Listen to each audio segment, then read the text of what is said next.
নবীজি সাল্লাল্লাহু আলাইহি ওয়াসাল্লাম বলেছেন, কিয়ামতের দিন প্রতিটা মানুষকে আল্লাহ তাআলা ৫টা প্রশ্ন করবেন। এই প্রশ্নগুলোর উত্তর না দিয়ে কেউ জান্নাতেও যেতে পারবে না, জাহান্নামেও যেতে পারবে না। অর্থাৎ আল্লাহ তাআলার সামনে থেকে কেউ এক কদম সামনে অগ্রসর হতে পারবে না। এই প্রশ্নগুলো আপনাকেও করা হবে, আমাকেও করা হবে। সুতরাং এই হাদিসটা আমাদের সবার জন্যই গুরুত্বপূর্ণ।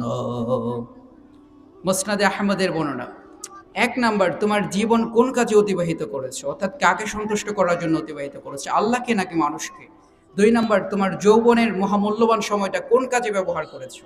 ৩ নাম্বার, যতটুকু জ্ঞান অর্জন করেছো সেই মোতাবেক কি আমল করেছো?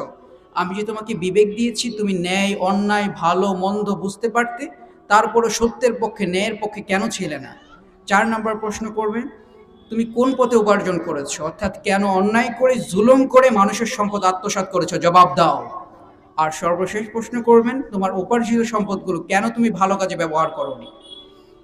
ইন্না বাদশা রাব্বিকা লাশাদীদ। আল্লাহ তাআলা ছাড় দেয় কিন্তু ছেড়ে দেয় না। আল্লাহ তাআলা দয়ালু কিন্তু ন্যায় বিচারক। দুনিয়াতে করা প্রতিটা জুলুমের জন্য আজকে তোমাকে শাস্তি পেতে হবে।